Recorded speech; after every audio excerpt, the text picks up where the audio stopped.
Meeting to order. First thing I'd like to ask is for Laura to do the roll call. Councilmember Hensley. Here. Councilmember Kidwell. Here. Councilmember Teague. Here. Councilmember Ward. Here. Okay, we're all present and accounted for. I'd like to ask Chief Alan Shipley to come up and lead us in the invocation, and then Tim Ward to lead us in the pledge. Let's pray. Dear Heavenly Father, Lord, we thank you for this beautiful day, Lord, that you give. Father, we thank you for your blessings. Father, we thank you for this nation you allow us to live in. Father, we ask you, Lord, to be with us tonight, dear Father, as the results come back, dear God. And Lord, as focus on our country, dear Lord, and united as one. We ask these things in your name. Amen. If you'll face the flag, I pledge allegiance to the flag of the United States of America and to the republic for which it stands, one nation, under God, indivisible, with liberty and justice for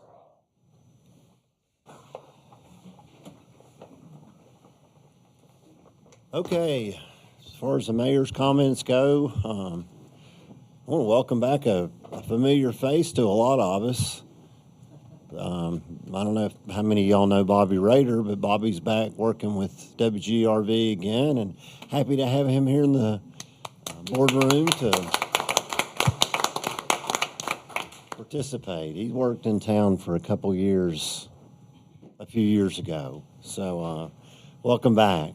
Glad to have you. Do we have any members from the leadership classes that are here today? Can you stand up and tell us who you are and what you do? My name's Dan Doty, Greenville Energy, Meter Department. What? Doty? Yes. Doty? Oh gosh, you probably need to go hide somewhere. Not that I'm aware of. Yes. Okay. Justin School, town planner. Who's that next to you, Jan? Is that somebody? Oh, she looks like a student. Okay. All right, and then I think we have a special guest here, President Johnson. Do you want to say anything? Oh, I hope y'all get to vote for me and Lincoln tonight. We sure could use your votes right now, so if you don't know anybody else you want to vote for us. Okay, thank you, thank you, sir. We also have a couple of proclamations that I'm going to read, and the first one is in recognition of Family Court Awareness Month. So, whereas the mission of, is there anybody from the Family Court? Okay. Whereas the mission of the Family Court Awareness Month is to increase awareness on the importance of a family court system that prioritizes child safety and acts in the best interest of children, and whereas the mission at the FCAM is fueled by the desire to create awareness and change in the family court system for the conservatively estimated 58,000 children a year ordered into unsupervised contact with physically or sexually abusive parents, while honoring the hundreds of children who have been reported as murdered during visitation with a dangerous parent. And whereas the mission of the FCAM is to increase awareness on the importance of empirically based education and training on domestic violence, childhood trauma, child sexual abuse, coercive control, post-separation abuse for all professionals working on cases within the family court system. And whereas the mission of the Family Court Administration Month is to increase awareness on the importance of using scientifically valid, evidence-based treatment programs and services that are proven in terms of safety, effectiveness, and therapeutic value. And whereas the mission at the FCAM is to educate judges and other family court professionals on evidence-based, peer-reviewed research, such research is a critical component to making decisions that are truly in the best interest of children. This research includes CDC study, the Adverse Childhood Experiences, National Institute of Justice funded study, Child Custody Evaluators' beliefs about domestic abuse allegations, and the GW Law School Institute of Justice funded study, Child Custody Outcomes in Cases Involving Parental Alienation and Abuse Allegations. Now therefore I see Calvin Doty, by virtue of the authority vested in me as mayor of the town of Greenville, Tennessee, do hereby proclaim the month of November to be Family Court Awareness Month. I encourage all residents to support their local community's efforts to prevent the harm of children in the hands of family members and to honor and value the lives of children. So let's keep these kids in our thoughts and prayers. Tim, you're involved with this or something similar? Okay, so thank you for the work that you're doing also. We've also got a joint proclamation from both Kevin Morrison and myself, and this one's pretty darn long. So I'm going to have Kathy put it up and basically just say that this is a month-long celebration of Thanksgiving. We used to do we did a proclamation the last few years where it was a week of Thanksgiving or a day of Thanksgiving. But I think after all that we've been through over the past month or so, we've got a month worth of thank yous to do. So this is available if anybody would like to read it, or Janet or Spencer, if you'd like to read it for us today, I'd be happy to have you do that. We voted for him? Spencer voted, yes. But anyway, let's all remember to be thankful, and let's all also remember that for 2 weeks especially, there were Greene Countyans, and it wasn't Greenville, and it wasn't Greene County, it wasn't Tusculum, and it wasn't Bayleton, and it wasn't over there, over yonder. It was Greene County. So let's all try to remember that. We live in a wonderful part of the world, a great state. We have the most freedoms probably of most any state in the United States. We've got the most beautiful landscape of anywhere in the United States. We've got the best people, in my mind, of anywhere in the United States. And I'm proud to be a hillbilly from East Tennessee, and I hope that y'all can agree with that and help support it. So let's be nice and pleasant and thankful and forgiving with each other, and just remember how blessed we are. So if anybody would like a copy of this, we'll be happy to get it to you. I'm glad you said that you're a hillbilly now. I've always been a hillbilly, and I always will be, I'm sure. Most people, it was funny. I moved to Elizabethton when I was 5 years old from Alabama. And when I first got to Elizabethton, people made fun of the way I talked. So I must have really had a bad accent if they were making fun of me in Elizabethton. People voted me in office because we're going to do some good things. Any other comments or anybody else want to say anything? As I was walking in, I realized we got 2 people from ETSU, and we don't really have anybody that works at any larger organization. Well, Tim's organization is pretty large. The rest of us are just kind of here. So I don't know what that says about having 2 East Tennessee State University. ETSU is a regional university. There you go. Okay. Thank you. It says go Bucks, right? Go Bucks. And balls. And balls. And pioneers. 2 of them have got orange on too, so that's even better. Is there any public comments? Okay. Well, we'll go ahead and go on to unfinished business.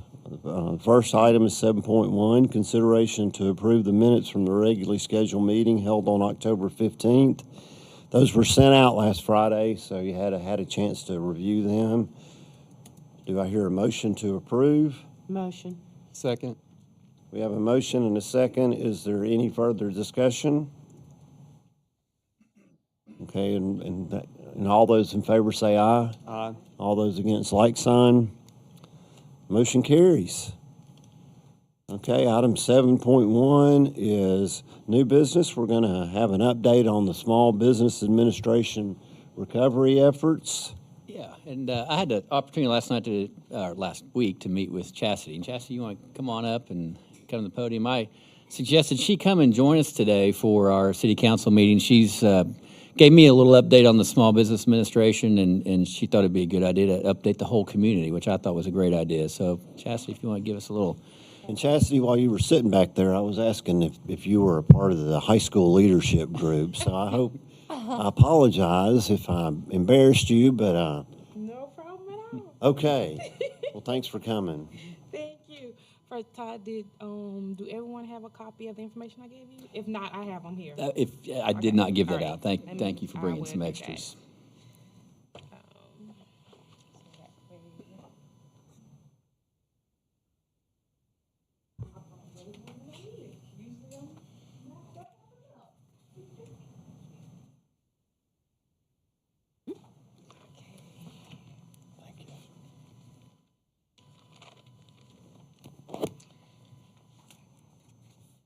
Again, yes, I am Chastity Reed I'm a public affairs specialist for the U.S. Small Business Administration, Office of Disaster Recovery. And I am here to inform you that SBA's disaster recovery team is still on ground assisting survivors who were affected by Hurricane Helene. Our disaster program is for homeowners, renters, businesses, and nonprofit organizations. We offer low interest rates to close the gap for applicants who may or may not have been insured or able to obtain any grant funding to repair or replace damaged property. Homeowners and renter loans are as low as 2.813%, up to $500K for homeowners and $100K for renters. For businesses, it is 4%, and nonprofits 3.250% up to $2 million. Businesses and nonprofits can also utilize our Economic Injury Disaster Loan Program, which is working capital to help meet their financial obligations. The $2 million is cumulative if the businesses apply for both economic and physical, so they still can't go above the $2 million limit. We also have a mitigation program for applicants to get funding to repair their pre-existing mitigation structures, if there are any, or they can get some installed, such as a new roof, retaining walls, sunk pumps, drains, and things of that nature. And funds can also go towards relocations and private roads and bridges. Despite our funding lapse, SBA is still accepting applications. The portal is still open. We just can't offer any new loan amounts at this moment. But for anyone who have received the loan offer before the funding lapsed, the funds are still reserved there for them to be distributed or utilized. Our deadline is still December the 2nd for the physical damage. And for businesses and nonprofits, the Economic Injury Disaster Loan Program deadline is July the 2nd, 2025. Now, as businesses to think about, I know by speaking with Todd, he mentioned that you basically had water. The water situation was basically what kept businesses from running for a couple of days. And so I also asked them to look at that as one of the ways that they can claim economic injury. If they had to shut down, that's revenue they would have lost. And I also want businesses to look at the fact that, hey, if your surrounding counties were affected and those were some of your clients or customers, going on in the future, you may have economic loss. So keep that in mind. I know a lot of people say, hey, nothing happened, I'm good to go. But think about what's coming up in the future. Applicants can apply by visiting the Greene County Court Annex behind the county mayor's office. We are there, and they can also go on sba.gov/disaster assistance, or they can call the 1-800-659-2955 number if they need to get if they have any questions. But for face-to-face, the best way is to go into a center. We ask that you share on your social media and websites if you haven't done so already, and to share or provide us any community navigators contacts. So I thank you for that. And if that would be all for me, do you have any questions? I think Christina said you've already posted it. Jeff, have you been able to get? I shared what Todd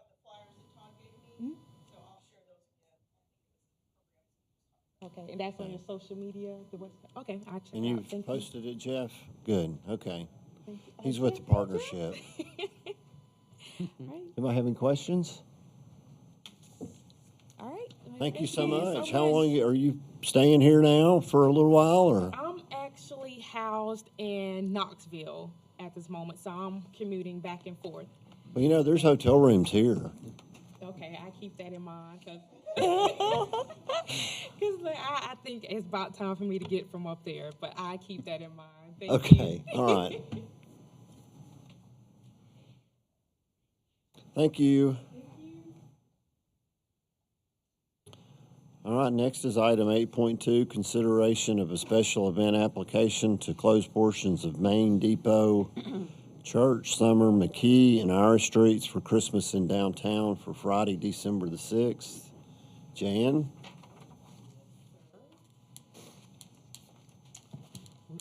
It is Christmas in Greenville.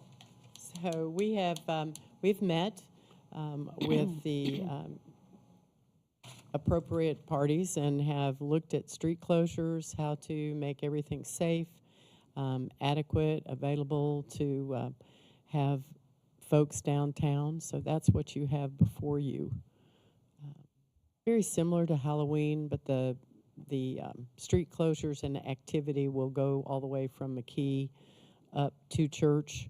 The plan is to allow Church Street to remain open and also College Street to remain open this year. That will help with folks navigating around downtown, not be so frustrated. Okay. You've gotten all the proper signatures Correct. and approvals. I'll make a motion to approve it. I want to go on the hay wagon ride. Well, there you go. You were talking about that, and speaking of the Halloween happenings, that was a great event. Thank you. I don't know how many. Jeff, did you find out how many people were wandering around down there from your fancy new software? Well, our next door neighbors had 1,200 treat bags, and they were gone in an hour and 15 minutes. So that maybe gives some kind of indication of the number of people that were there. It appear, I mean, from a Halloween standpoint, and I'll say something in a minute when you get done with Christmas. if I Okay, could. so we have a motion. Is there a second? Second. Any further discussion? All those in favor say aye. Aye. Those against, like sign. Motion carries. Thank you. We look forward to seeing you all on December the 6th. But Halloween was a really good event. You never know how the participation will be, particularly after we just came off of the devastation from Hurricane Helene. But it was one of our largest ones that we've had before. I'll be anxious to see what Jeff's numbers say for a lot of that. Hopefully folks had their cell phones with them so that we can capture that data. So I do appreciate the opportunity for us to have that event for the community, and thank you for your support. And if I might, I'd like to share some news that I just found out in the last 40 minutes with you all. Main Street Greenville just got awarded a DIG grant for $300,000. So, so that came from Tennessee ECD, from the state of Tennessee. I'm sure there'll be a formal announcement from that. We have a webinar on December the 9th, so we'll be learning more about that. So I would say we'll be looking at some activity come January. You were so serious. I thought, what is she going to Well, say? it was, Jenny, we have been so fortunate. We have had 3 of those in the past up to this point for $350,000. And so to get a 4th one, and that all happened within about a 9-year span, we're pretty proud of that. And on behalf of Jamie Ryans, my president, she couldn't be here. She's still with class at Walter State. She just wanted to say, watch out and look forward, and we're excited about what we can help do downtown. Thank you. Congratulations. Thanks. Yes. Matt, you want to tell them about the costume contest and the one that you really enjoyed so much? We have some really creative individuals in this town. So I don't know if I was necessarily the most arbitrary person to be judging that contest, because we had a young lady who showed up with her head on a plate. Yeah, something. barefoot. And I could handle that until the moment she said, "All right, are you ready to judge me?" And I was like, why does she need our attention? This takes like 15 seconds. And then all of a sudden, I saw the phones pop out, and I thought, what is happening? And then all of a sudden, blood just oozed out of her mouth and just dripped down. And I was like, I'm done. I'm out of here.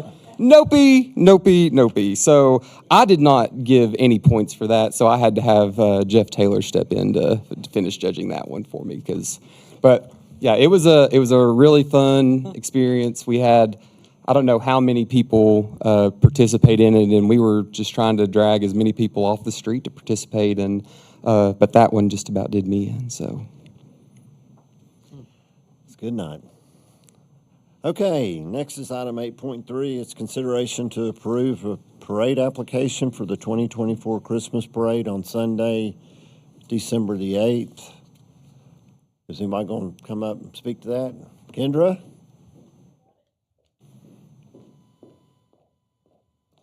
Hello. Hello. So the Christmas parade with the Exchange Club and the Greene County Partnership is anticipated to be just the same as it has been in prior years. The only thing we have changed on our parade rules is that we can't have tractor trailers, and that's for safety, noise, smell, all kinds of things. Okay, and we got all the proper insurance and markings and signatures. As far as I know, I think we do. how many entries are you allowing this year?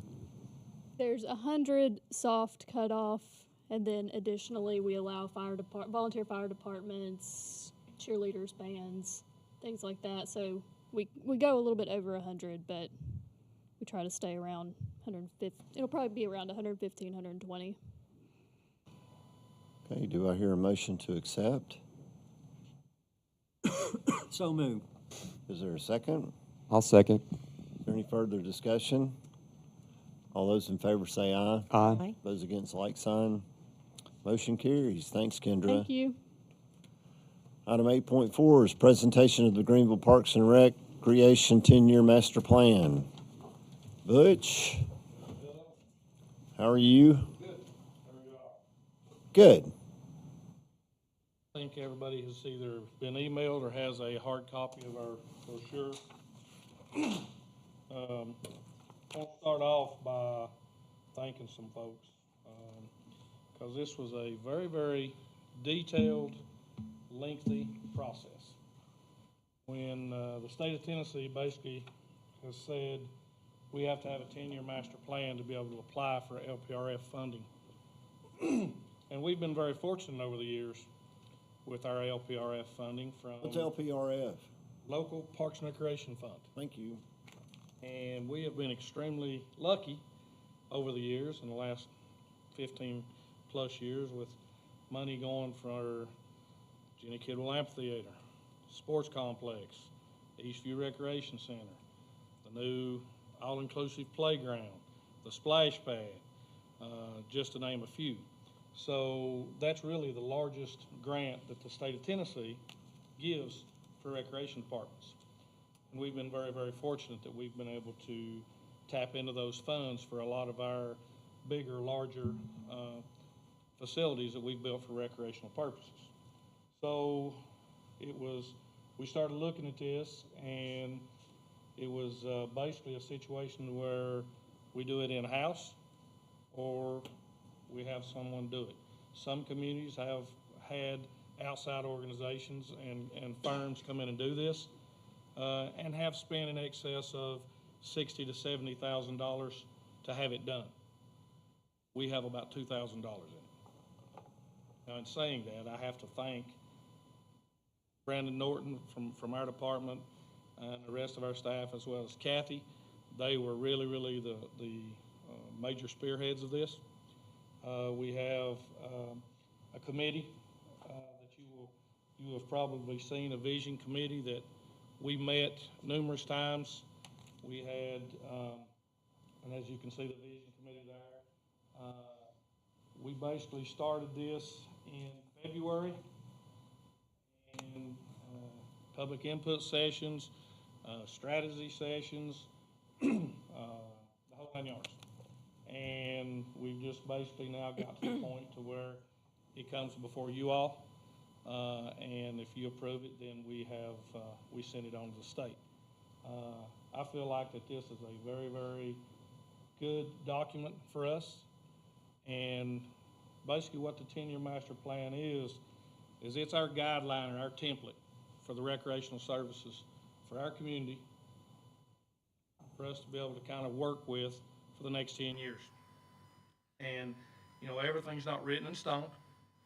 And when I say that, if you went through it or if you had the opportunity to go through it, we had to rank facilities.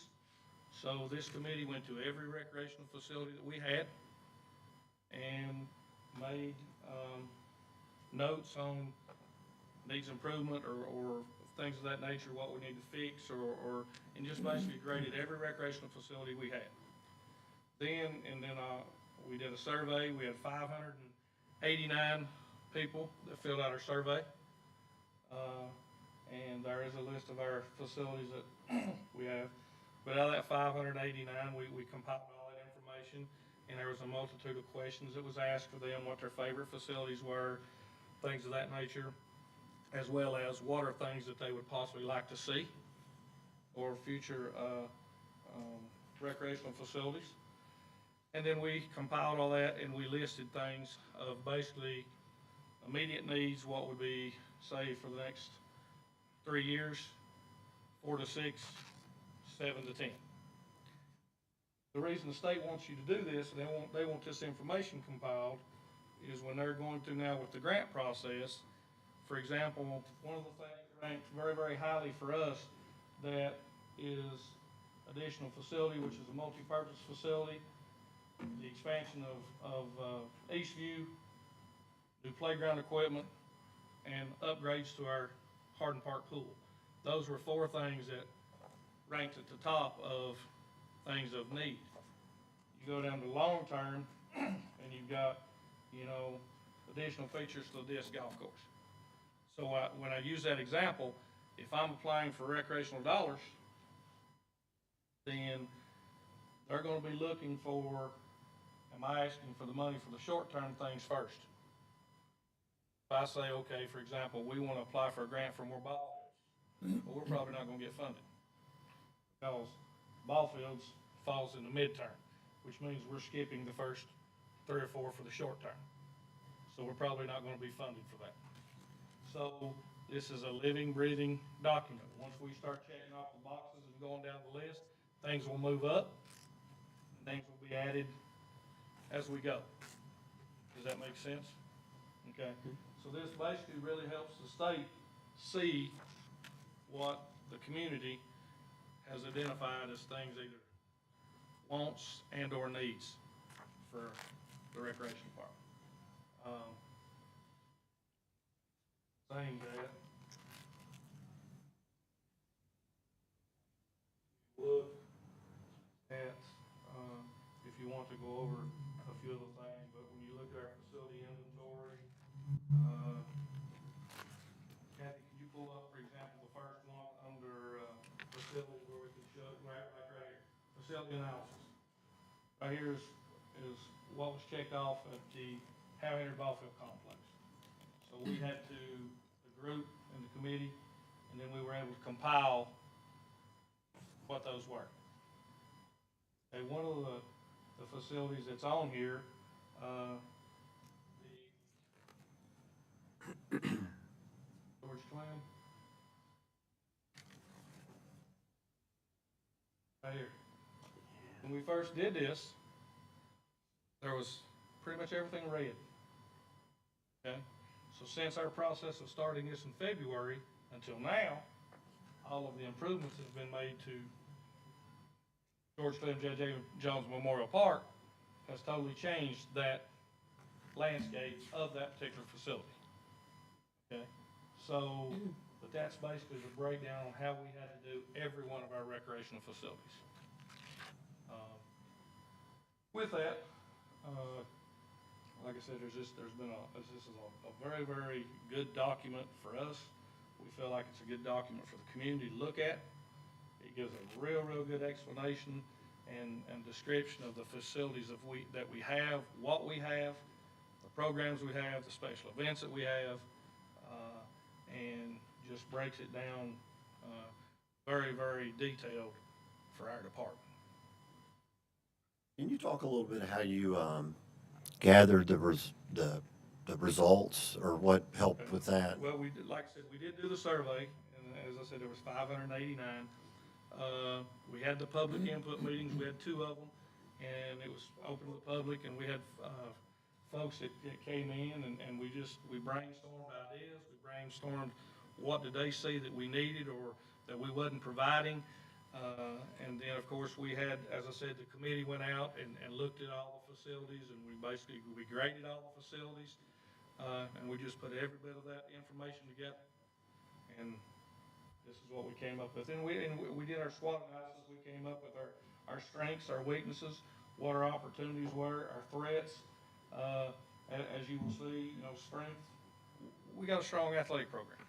Everybody knows that. I will go ahead on record and say this. When I came here in 1997, we were an athletic department. We were not a recreation department. Okay? Because all we did was play ball. Now, we have all the special events. We have other programming and things of that nature for people to enjoy. So that, but still at the top of our strength is an athletic program.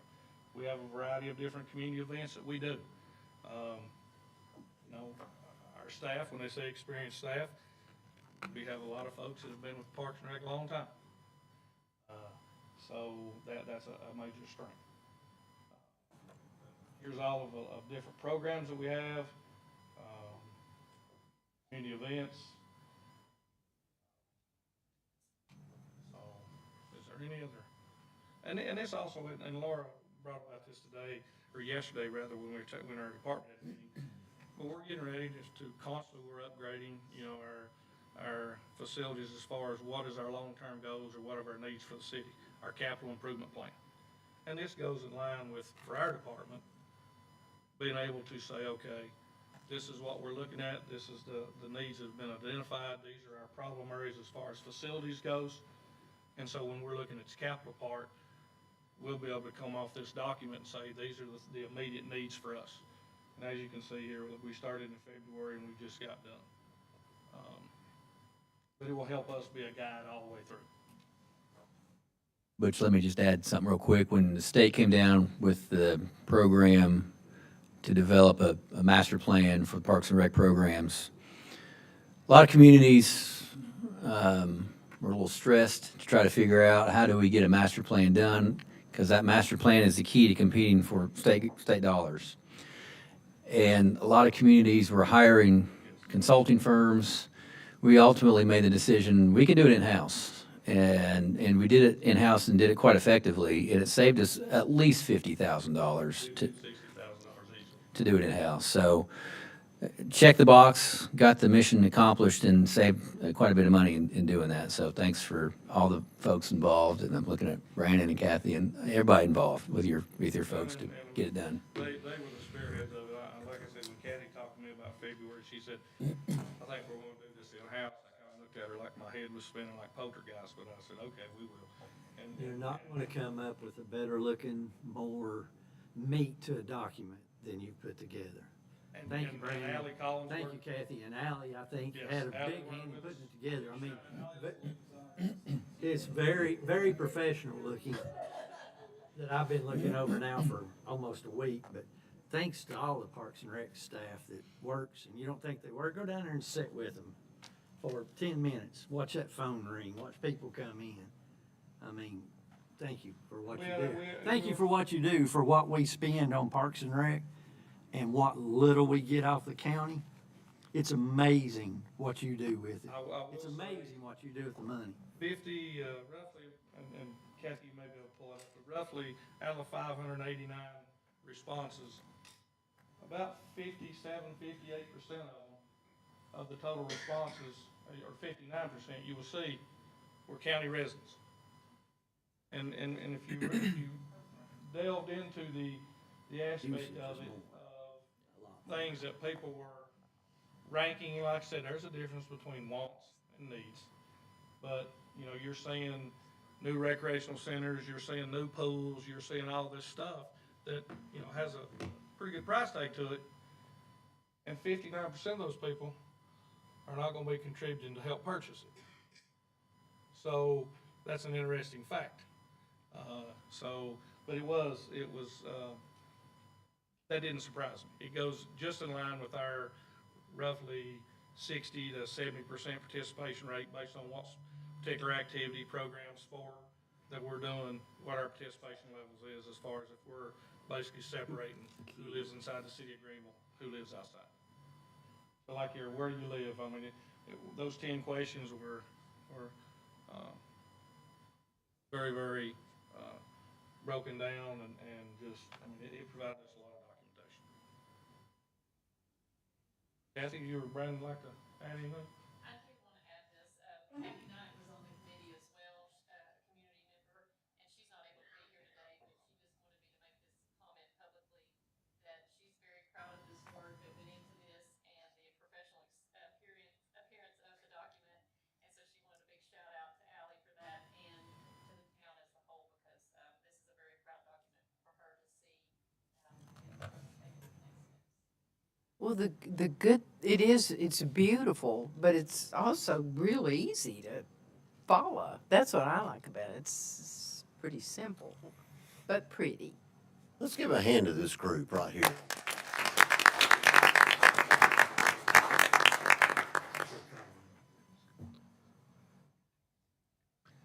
document will also be re-upped every year to 2 years, probably 2 years right off the bat. Because everyone chops them all, it will be re-upped. It's a living document, so if anybody, as far as you guys go, have any input on it, please let us know. Yeah. This will also be available on the city website, Parks and Recreation website, and so will the appendix. The appendix will have every answer from the surveys. And all our meeting minutes and everything like that, so. Again, I just want to thank our vision committee because they put in a lot of time. It was a monthly meeting from February on, sometimes 2. So they done a good job on this. It's a lot of volunteer work besides us, so. And at this point, we just try to get 8.5. Item 8.5 is consideration of a resolution to adopt the Greenville Parks and Recreation 10-year master plan. If there's no more questions, have you had a chance to read the resolution? Do I hear a motion to approve? Is that, Tim, is that a so moved? Okay. We got a Second. Motion and a second. Is there any further discussion?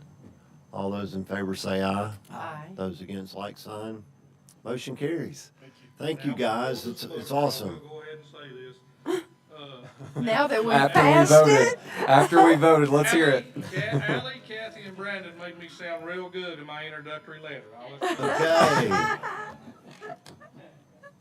Thanks to everyone. We know you didn't write it, but we knew that. Was no whatnots? Okay. Thanks, guys. Next is item 8.6. It's consideration to purchase reflex sights for handguns for the Greenville Police Department. Chief Spano? Good. How are you? Doing great. Well, not really. I've been under the weather for about 2 weeks. But I'm hoping it's going to get better. We're looking to purchase reflex sights, which are optics for the pistols, out of our fund. This stuff was not originally budgeted, but we have a fund of seized firearms where money is in that we can use to buy towards police equipment. So that's the reason why we didn't put it in the budget this year. We just wanted to use it out of it. In your letter to the city council, it says it was a sealed bed process. Was there something, were you sleeping with this guy or these people? Well, it was the company directly. No, dealing directly it's a with the misspelled word. I'm sorry. We have purchased things with them before, and they're just great to deal with. I'm sorry. I'm sorry. It was a sealed bed. But it was. We put out the specs of what we were looking for, and that's who answered. The reflex sights, let me ask Gosh, Cal. you a question. Are a lot of departments going to So optics on their? it is new technology in the law enforcement field, and anything, in my opinion, that can help our people shoot straighter and faster is money well spent. It is something that departments are starting to go to now, once they can get the funding for it. We're just have that money in that fund that I think would be a great. Okay, next question. Are you gonna have to have the guns fitted or buy new guns? Well, we have already purchased all, so in order to be able to put the reflex sights on, you have to have a Gen 5 Glock. Everybody in They our come department with now has Gen 5s. And basically what they do is they take a plate off and they stick the aperture on. Okay, third, final. Finally find a holster they'll fit. Yes, we do have one That too. wasn't my third and final. Yeah. That wasn't my third and final.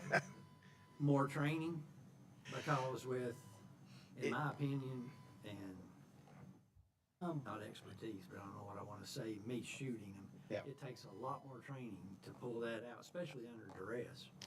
I mean, It'll be a lot of- and find that optics, what I'm saying. It will be a lot of dry fire that they can do at home and stuff. We're gonna set up some stuff in roll call that they'll be required to do. Is it gonna be optional for your policemen?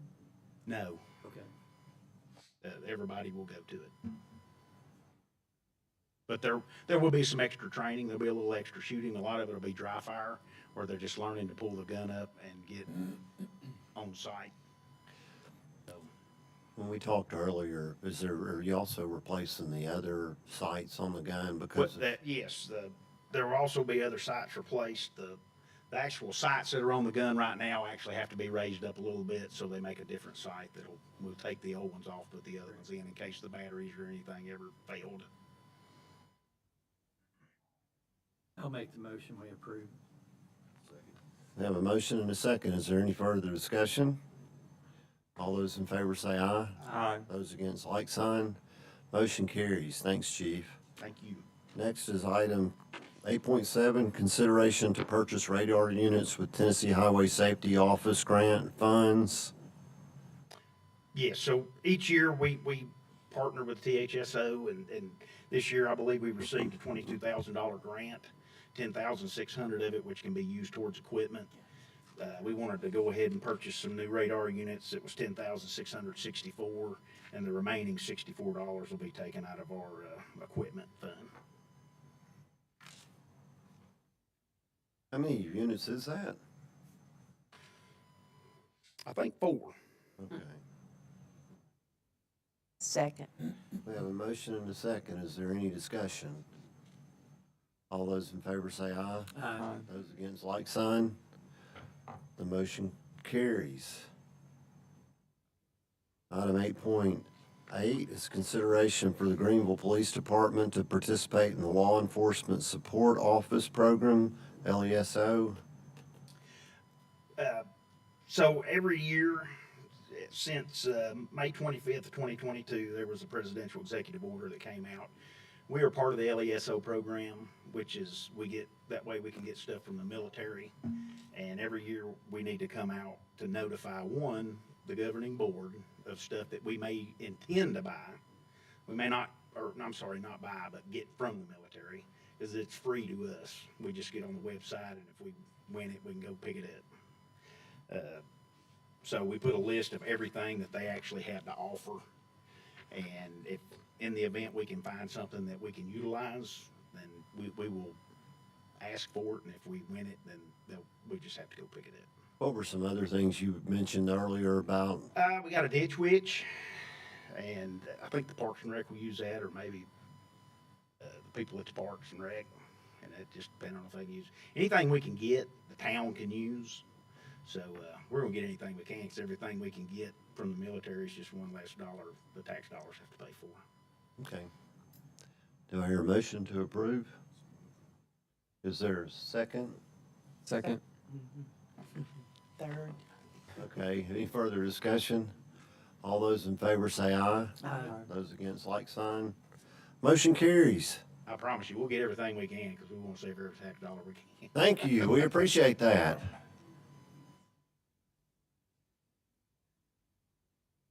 Where are you going? Huh. Okay, good luck. Alan, I never seen you try to sneak out on me. He's gonna go set a fire. Oh, He's gonna okay. go set a fire. Pull the alarm.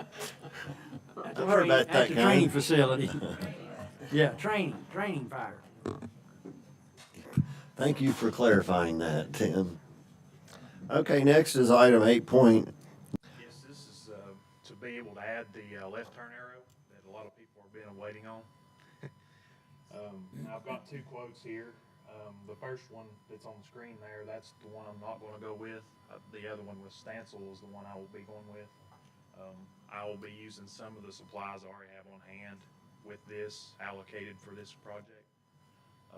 I'll be using a cabinet, a new controller that I already have on hand, and some wire for this project. And also it'll be the addition of new signal heads, and also the addition of the turn arrows to make this work there.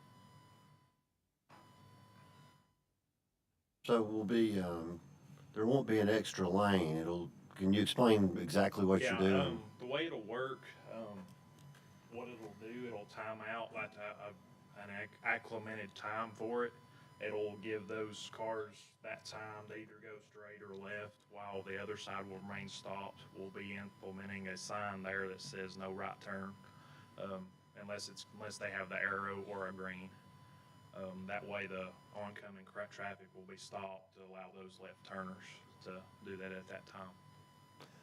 Question, were these bids, was that apples and apples? Why is one so much cheaper? That was my question.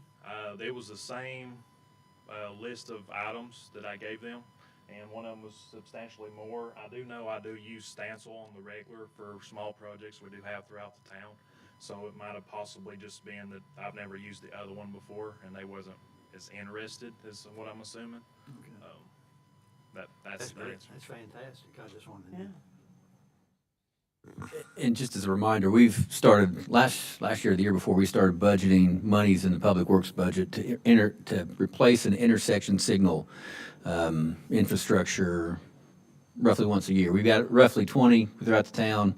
So the thought is every 20 years we replace an intersection. This is the addition of the traffic on McKee Street, and the fact that it needed it anyway was kind of directed our attention to let's take our funding and use it for this intersection upgrade. Yeah, correct. And I also, while we're talking about saving money, Logan is invaluable to these types of projects. The labor hours that we're saving, because Logan's doing so much of the labor, is a tremendous saving. So he pays for himself and so much more for public works. So Logan, you did a great job doing this stuff.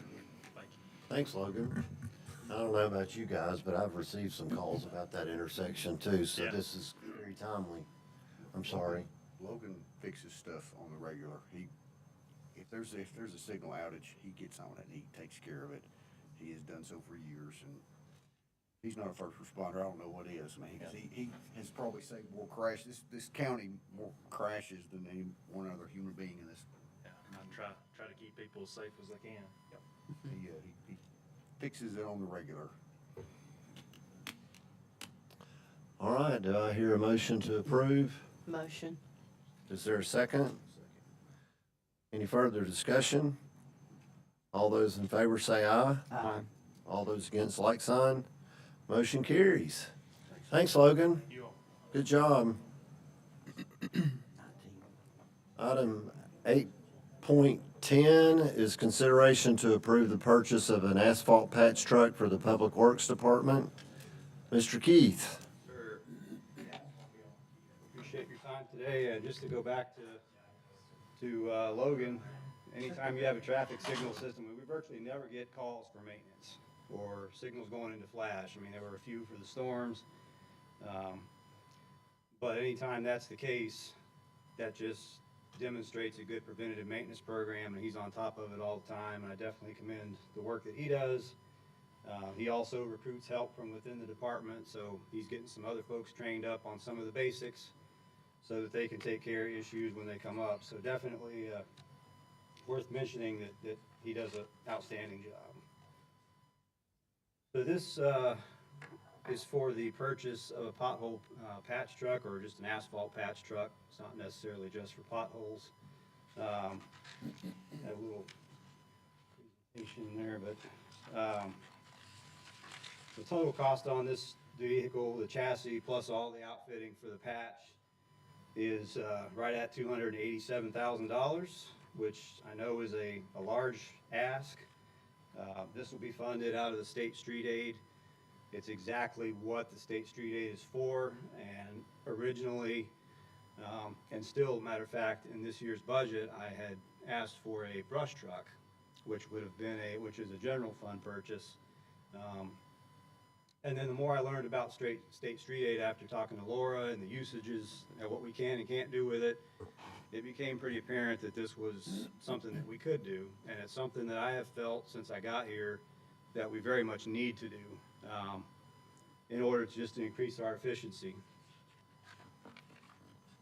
So just to give you some overview, the patch truck, it's a one-stop platform for potholes and also for utility cutouts, which we now repair all of the utility cutouts for the water department of various sizes. So this truck is a one-stop asphalt patch.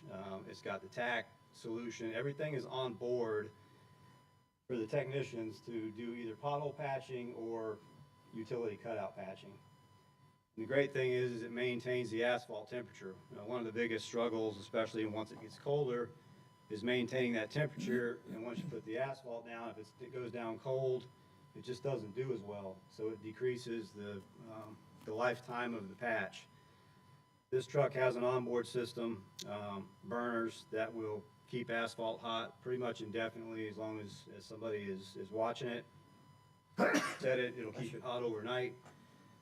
It'll keep us from having to go out and dump excess asphalt, just randomly in the afternoon when we get done on some of these jobs, and we have extra left over.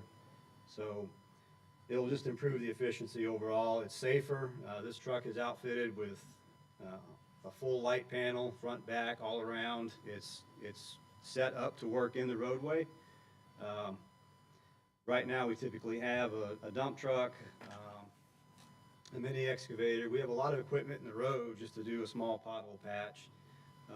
And oftentimes, that's not as safe as it probably should be. So this truck is equipped with a lot better light package and safety package to keep the technicians safer. And the biggest thing it's going to do is increase our level of service to the public. Again, when I first got here, one of the first places I went was out to Roof Taylor to a patch that got washed away. And I saw how we were fixing that, and this wasn't something I had seen before, how that was being done. So I said right then and there, this was definitely something we needed to do. And we ran 4 patch trucks where I came from, ran them all week long. We were constantly busy. It's definitely something that will increase the level of service to the public. On the next slide, you can kind of see what this truck's going to look like. That happens to be a picture of one that's down in Chattanooga, so there is some potential for some branding on the truck. There's potential to launch what we had in Tampa, which was a Fix It Fast program, which is definitely something I'd like to do, at least with the potholes. So there's some potential to brand the truck and get it out in the public so people can see that we're doing what we should be doing. And we can put some constraints on ourselves to make sure as performance metrics that we're fixing potholes and cutouts in a timely manner. Where I came from prior to this, we had basically 72 hours from the time we got a call to the time that pothole was fixed. That was our response time. And that's all part of what we could possibly do with a Fix It Fast type program. That can apply to traffic signs, just about anything in the roadway. But again, it all points back to increasing efficiency, and we can also increase the revenue that we bring in on the utility cutouts. Just as a quick number on that, year to date so far, we've brought in about $45,000 from the water department on the cutouts. The list of cutouts is pages and pages long. I don't know that we'll ever get caught up, but there's certainly plenty of work to do, and I feel like this truck will definitely pay for itself relatively quickly. And if we have the equipment and the ability to do these pothole patches and utility cutouts better, And then I think we have the potential to sort of, push the resurfacing timeframes out too, because the ride won't be nearly as rough. It'll just be better all over. And the technicians do a great job currently. I don't fault them at all. They're doing the best they can. They do a great job. They are proficient in what they're doing. It's just that we can definitely, I think, step it up. And this type of truck will definitely help us. Now, we looked at it probably back in September of last year. We went through it with a pretty much fine-tooth comb, this type of vehicle, and didn't find anything wrong with it. You can pretty much tell by the quality of the build and just the attention to detail on things like this, whether or not it's going to work. And part of our commitment, because we know, and the one thing I don't want to happen is for this truck to get here and then just sit. That's just not going to happen. So we can secure training from the vendor to come out and make sure we know how to use it, because fair enough, the technicians that are here now haven't used a vehicle quite like this before. So that's one of the things we're definitely going to do right off the bat before we even roll it out to use it. We'll get plenty of vendor training to make sure that we have the capability, the knowledge base to use it. And I'd like to run it all week long, all year long. We can do it in the winter with the cold patch, keep that material warm and be able to continue the patching just as long as we can get asphalt. So that's pretty much it. How much money, Laura, do we have in the state aid money? We have about 600,000. Yep, their cash balance as of right now is $600,000 in that fund. We buy this, it's gonna take away from roads that we're getting ready to pave, or? We have 500,000 in materials. We've got Academy done. I don't think it's going to be, because we're going to do in-house. I suspect we'll probably get probably 2 more segments done at the rate that we've been able to do it. So I don't think it's really going to impede that. I think we'll have enough left. Before winter hits. Before winter hits? Yes, sir. Oh, definitely, yes. The extra revenue, I'm sorry. Oh, go ahead, I'm sorry. Extra revenue, you said from utility, is that actual revenue, or is that just that's not net, that's gross, correct? Mm-hmm. That's actually, that number is just the labor billing. That's not material. That's So, just yeah, gross, it's- okay. Yeah. So we think it'll pay for itself pretty quick. This is budgeted in state street aid fund for this year. When does that state street aid, does that pay every year at the beginning of the fiscal year? We get a monthly allocation based on the fuel taxes inside the city limits from the state of Tennessee. They're about $48,000 to $50,000 a year. A month, I'm sorry. So we'll start collecting that again and It's have it go every back single, up. mm-hmm. Which even looking to next fiscal year, we'll still be sitting at about 600,000 to 700,000 in state street aid for contract paving and in-house paving. So I think we'll be pretty healthy either way. Well, safety is very important, and service is very important, and efficiency is very important. So do I hear a motion to approve? Motion to Is there a second? Second. Is there any further discussion? All those in favor say aye. Aye. Those against, like sign. Motion carries. Appreciate it very much. This will make a big difference. And then item 811 kind of goes along with this, consideration of professional services fee for pavement condition index study. Yep, so this is just a continuation. I attached the services agreement. I talked to the vendor, had a brief meeting with them. I've looked through the agreement. I don't see really anything that stands out as being an issue. They're very much ready to go. As soon as we get the agreement and everything in place, they should be able to mobilize, and they're still looking to get everything done in the next 3 months. So we should definitely have that data in place prior to budget, and the amount was $48,500, and we had a like $50,000 placeholder in the budget for this, so we're good. Okay. All right. I was just asking, is this something we could set one of our guys out with the equipment to do? Seems like we're doing a lot of stuff in-house and saving a lot of money. Yeah, you know, and the honest answer is everybody's got recollection and memories, and they know what roads are bad and which ones aren't. This applies a little more of a, kind of an objective. These are folks that do this for a living.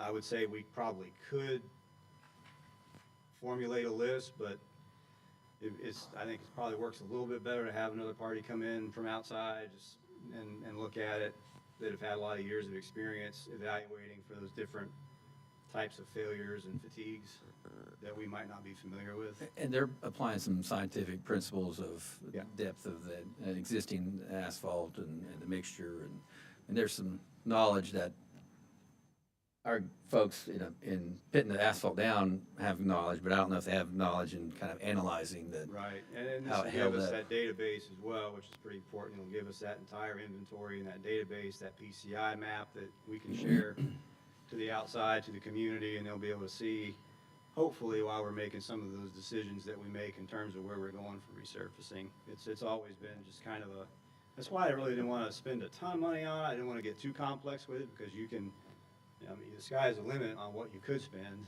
in terms of going out with all different types of instruments and doing sign inventories and everything else, in a single pass. But I think this will give us a nice data set to fall back on for some of our decision making.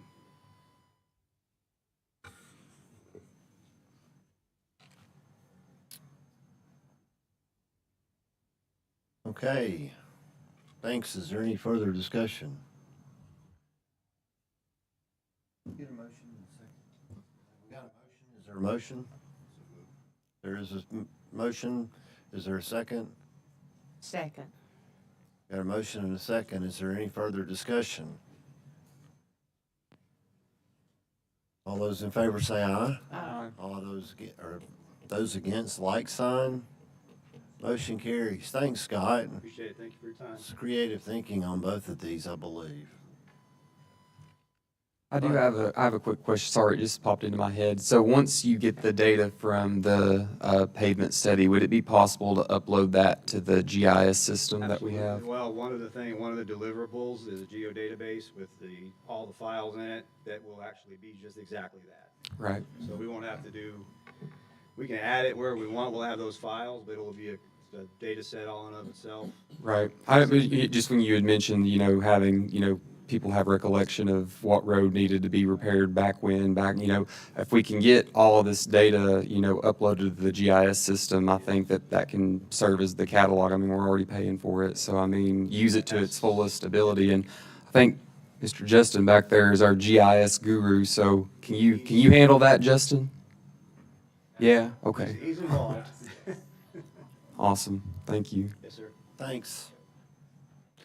Item 812 is consideration of a special event sign request for Journey Through Christmas located at Eastside Baptist Church on Cerrell Drive, December 13th through 15th of this year. Yes. Hello, Mr. C. Hello, Mayor. Happy Election Day to everybody. This was reviewed by staff. Paul Laughlin reviewed this. I was out last week enjoying some of this beautiful fall weather. He did communicate back with the organizers. There was a couple of spots in here that really didn't work with our regulations. And they've been great to work with over the years. Eastside Baptist has. This is free to the community. There's no charge for it. I've reviewed the locations. We're in good standing with them, and I definitely recommend approval for this application.